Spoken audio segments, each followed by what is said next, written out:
Hello, and you're watching Uz Report World News with me, Davron Jumayev. Uzbekistan's external debt as of January 1st, 2021 stood at $21.1 billion, or 36.5% of GDP. The country's finance minister, Timur Ushmetov, during a press briefing on Tuesday, said that external debt would not exceed 60% against the GDP in the long run, adding that internal and external debt for the current year was set up at $5.5 billion. The external debt has reached 36.5% against the GDP, but this does not mean that our goal is to reach 60%. The government sets this maximum limit for us in order to conduct such an economic policy in the long-term perspective and not exceed this barrier. This means we need to limit the reception of external borrowings. A limit for 2020 was set at $4 billion, but unfortunately the pandemic has made its own adjustments. We were forced to raise additional funds, and the debt has reached $5.5 billion, he added. Meanwhile, according to ADB country director for Uzbekistan, Cindy Malvichini, Uzbekistan pursues a restrained policy of attracting public debt. We, the international financial institutions, monitor the state of external debt, and the government listens to our advice. The most important thing is the correct choice of projects and confidence in the process of their implementation. People should benefit from these projects. In the process of choosing them, an analysis is necessary. It is worth considering the needs of people. An economic approach is also important. Ishmetov has correctly noted that each project should have a high economic return, and the importance of attracting foreign partners is that they come with a lot of experience in the work. I would also like to mention transparency and communication with the public. We need communication. We need to convey to the beneficiaries information about how the projects are being implemented, about their results. The ADB also attaches particular importance to the readiness of projects. That is, after the loan is approved, the project must be ready for implementation. For example, we are currently working on a project to electrify the railways from Bukhara to Kyiv. We are going to start implementing it in the summer. The tender process for this project is currently underway. That is, the loan can only be granted when we are convinced of the effectiveness of the project, she said. Russia's leading oil and gas company LUKOIL is intending to deliver the second investment cycle in Uzbekistan, which will amount to $2 billion, as the Uzbek President Shavkat Mirziyoyev received the general director of the company Vagit Alikperov on March 16. The funds are said to be used to reduce the decline in gas production at the fields in South Kisar and the Kandim Group. The parties reviewed the efficiency of existing projects and agreed to expand the strategic cooperation. LUKOIL is one of the largest investors in the economy of Uzbekistan, with over $10 billion of investments. The Kandim gas processing plant has a capacity of over 8 billion cubic meters of natural gas. The development of the Hauzak and Shady fields, as well as the southwestern Hisar, is underway. Uzbekistan and Russia intend to execute 104 industrial projects worth of $5.8 billion, as Uzbek Minister of Investments and Foreign Trade Sardor Umurzakov met with Minister of Industry and Trade of Russia Denis Manturov in Moscow on Monday. The parties decided to accelerate the implementation of the agreed program of internship and professional development of personnel for civil servants of Uzbekistan in the field of sectoral industrial development at the Ministry of Industry and Trade of the Russian Federation. Additional agreement was reached on the organization of the second forum of inter-regional cooperation, the opening of the Exhibition and Cultural Center of Uzbekistan, and Uzbek National Exhibition of Products in Moscow. A group of U.S. experts have arrived in Uzbekistan to inspect the Gisarak and Tupalang dams in the Kashkaria and Surkhandarya regions. The task force includes experts with many years of practical experience in monitoring the safe operation of hydraulic structures and representatives of the Uzbek Ministry of Water Resources, Uzbek Hydro Energy, and other relevant institutions. Experts are set to study the physical condition and integrity of hydraulic structure, analyze the potential risks of failures in their functioning. Along with a study of the technical documentation of the facilities, they intend to inspect the dams using modern equipment. The Uzbek government has decided to involve the professionals after the collapse of the Sardoba reservoir in the Sirdarya region in May last year, which led to a devastating flood. Some 2,570 houses and 76 apartment blocks were destroyed. Thousands of people were displaced. The disaster caused damage of more than $4.3 million. A part of the caused damage was reimbursed by the defendants. Uzbekistan's foreign trade turnover in January 2021 dipped 22.2% year-on-year to $2.3 billion. Some $100 million have been allocated to the Export Support Fund to help local enterprises produce export-oriented products. As a result, around 1,000 businesses were reorganized into exporting enterprises last year, which helped trade 47 new types of goods abroad and led to export expansion to 40 countries, including Portugal, the Netherlands, Serbia and North Macedonia, said Deputy Chairman of the Senate Sodiq Safayev on Tuesday. To tell the truth, there are still many issues related to the economic competitiveness of our country awaiting the solution. Although Uzbekistan moved up slightly in the Doing Business 2021 ranking in terms of international trade, the country still occupies only 152nd place. According to Mukhtar Umarov, the chairman of Uzbekistan's Association of Exporters, some issues are related to fintech or the lack of special export services in the banking sector, which reduces the country's level of competitiveness in the international markets. Sadly, the installment sales of products allowing for payments to be made over a 3 to 6 months period based on insurance do not work in Uzbekistan. Besides, the republic's banking sector lacks mechanisms such as factoring and discounting. Mukhtar Umarov added that to create the most favorable conditions for foreign enterprises and attract them to work in the republic, it is important to create a system for promotion. This would help increase the country's export potential. The Uzbek capital Tashkent has seen the launch of Russian-Slovak-Uzbek enterprise Chirana Asia. A $6 million project is to annually produce 500 artificial lung ventilation devices.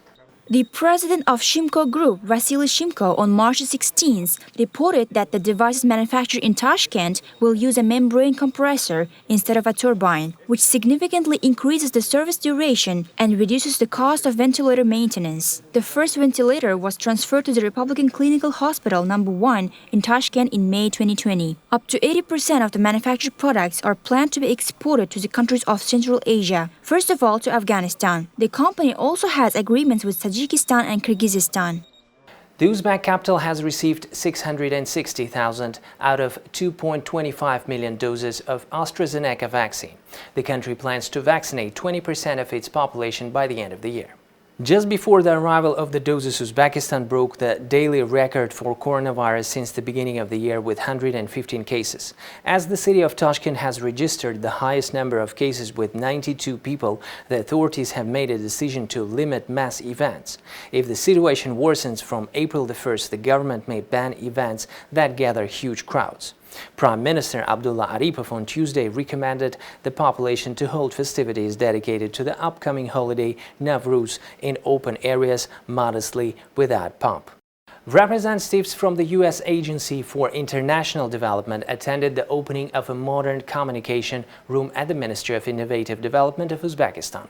This unique venue, established with support from U.S. aid, as expected, will serve as the meeting space for both virtual and in-person conferences, workshops and other occasions.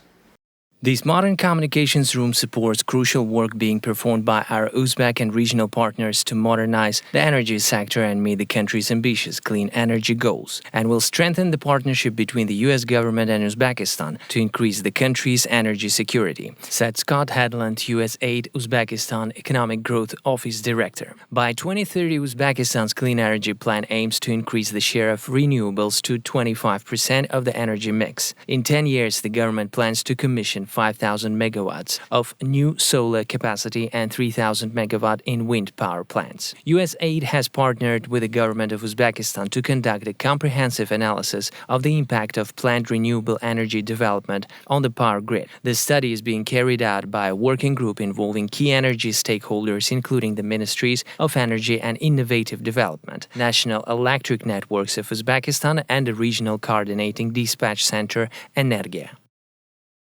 With focus on science, technology and innovation, Central Asian countries can contribute to agri-food systems transformation and serve as the model for other regions facing similar challenges amid the COVID-19 pandemic and beyond.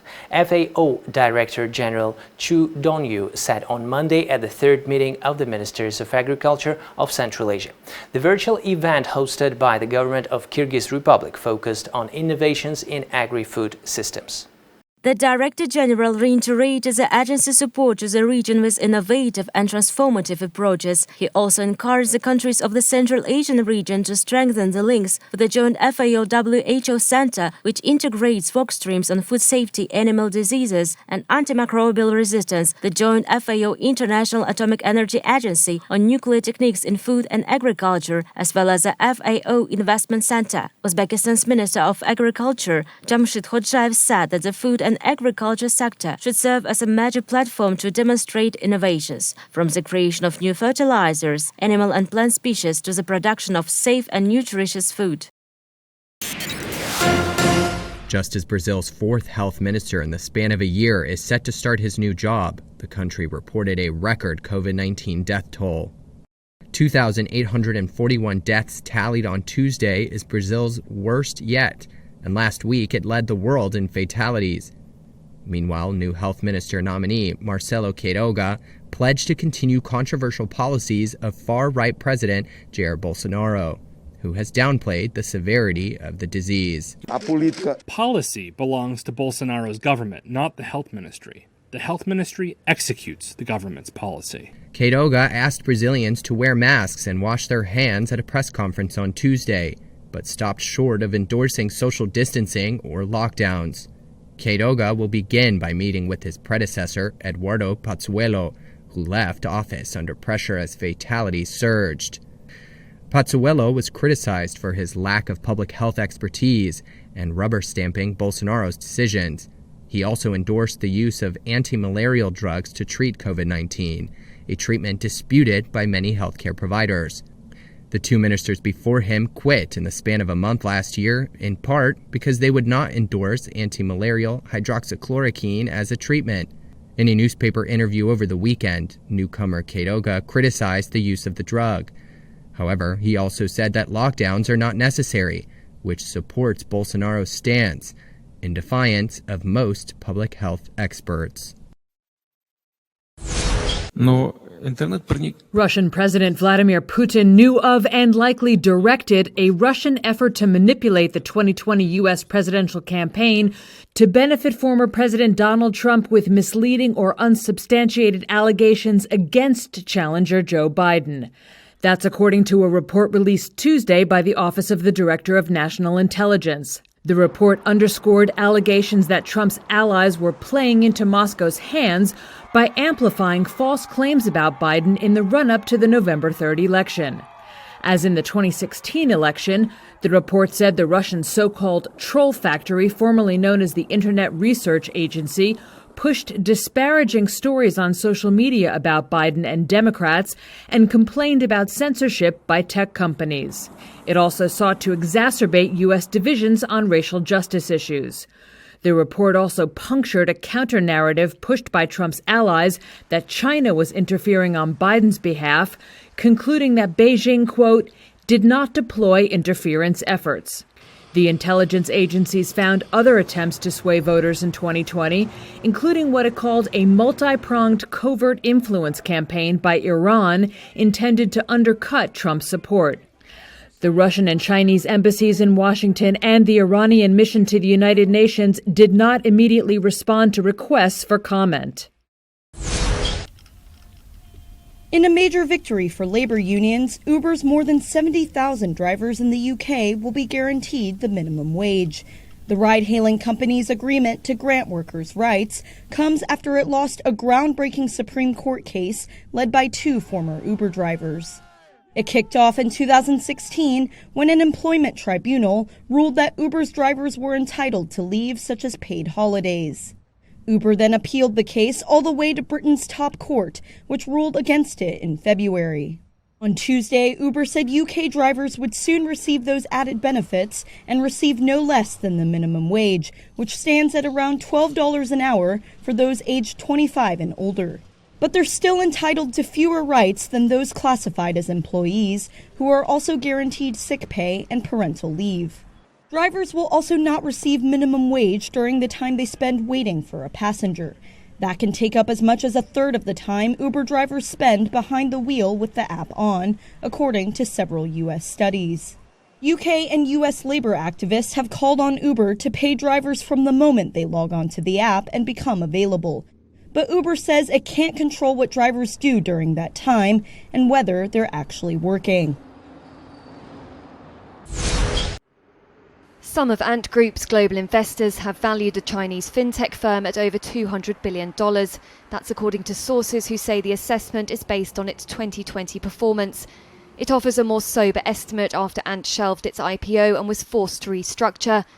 Investor hopes for a huge windfall crashed when regulatory scrutiny scuppered the $37 billion initial public offering days ahead of Ant's November listing. Sources told Reuters that regulator-mandated restructuring as a financial rather than tech firm has since made some more conservative with their analysis. The Alibaba Group affiliate's revised valuation and listing timeline must now wait until it finalises a revamp plan. Also reportedly under governmental pressure this week is former parent and affiliate Alibaba Group, asked by Beijing to dispose of its media assets. That's according to the Wall Street Journal, citing people familiar with the matter. The report said that officials were shocked at how expansive Alibaba's media interests have become. The online retail company has stakes in the Twitter-like Weibo platform, as well as several news outlets, including the South China Morning Post. Sources in the article added that such influence is seen as posing serious challenges to the Chinese Communist Party. Alibaba did not immediately respond to a Reuters request for comment. This dead longan tree in Hong Kong would have been destined for landfill. Instead, under the watchful eye of Ricky Wong, it's being collected and repurposed into wooden furniture. Wong's non-profit collected over 330 tons of trees in Hong Kong for recycling last year, which would otherwise have been discarded due to rot or insect infestations. Wong established HK Timber Bank after Typhoon Mangkhut in September 2018, one of the most intense storms that uprooted tens of thousands of trees. When we first started recycling the trees, we realized the trees that are being disposed are not as dilapidated or as abnormal as we expected. Actually, fresh, clean and healthy wood would also be thrown away due to construction or after windstorms. Most of the wood was way more usable than we imagined. Local farmers or government departments will call on the group whenever they spot any fallen or dying trees that need chopping down. HK Timber Bank has an inventory of over 80 tree species to use as raw material for furniture and art installations. It takes around 3 to 4 months to fashion each bespoke piece, and their creations range from big pieces to small cutting boards and coasters. The group hopes that they can scale up and reduce the city's reliance on imported woods. According to government figures, Hong Kong sends over 400 tons of wood and rattan as municipal solid waste to landfills every day. These trays of black soldier fly larvae are munching their way through hundreds of pounds of food waste at Singapore's first insect farm, Insecta. Insecta is farming these insects not for food, but for the valuable biomaterials they produce. So what these black soldier flies enable us to do is transform food waste, which is a negative value product, into a positive value product. In this case, our high value biomaterials. So what we specialize in is a proprietary extraction process from the black soldier fly to take out chitosan, melanin, and probiotics from these insects. The substances, which are worth a few $100s per gram, are sold to third-party companies. Melanin, which conducts electricity, can be used in semiconductors, supercapacitors, or batteries. Chitosan has anti-inflammatory properties and is useful in cosmetics and pharmaceuticals. Insecta is working in conjunction with the Agency for Science, Technology and Research, and the company's technology, which is still patent pending, milks the numerous lucrative substances from the larva in a single environmentally friendly process. Traditionally, melanin has never been extracted other than from squid ink. But for chitosan, the extraction of chitin and the conversion of chitin to chitosan all require very large amounts of corrosive solvents. The conversion step, so turning chitin into chitosan, requires 50% sodium hydroxide, which is extremely corrosive and has detrimental effects to the environment. The hundreds of millions of larvae at the farm in the middle of a residential area in Singapore eat 4 times their body weight in food every day. And in the chamber next door, the adult flies lay eggs that will hatch to replace the larvae which have been used for extraction. The S&P 500 retreated, but the Nasdaq eked out a gain in a choppy session Tuesday as investors anxiously awaited the result of the Federal Reserve's two-day policy meeting. Fears about rising interest rates and an overheating economy have investors fixated on the Fed's meeting, where policymakers are likely to raise economic forecasts but repeat their pledge to remain accommodative. Vespila Capital President Jeff Tomasulo. To me, I think they're really focusing on the Fed, right? That's what we have tomorrow. And I think there's still a little shockwaves from interest rates. Investors bought tech stocks and sold recent winners like energy and financial stocks, dragging the Dow down 0.4% and the S&P 500 0.2%. The Nasdaq shed some of its earlier momentum, but a rise in Apple helped lift the index 0.1%. Apple shares gained 1% after Evercore ISI hiked its price target on the iPhone maker's shares. Also boosting the Nasdaq, shares of Starbucks rose 2%. BTIG upgraded the coffeehouse chain to buy from neutral, citing strong sales and earnings outlook. Ford was S&P 500's second biggest decliner, falling 5%. The automaker announced a $2 billion convertible debt deal. These were the top headlines for today. Stay safe and goodbye.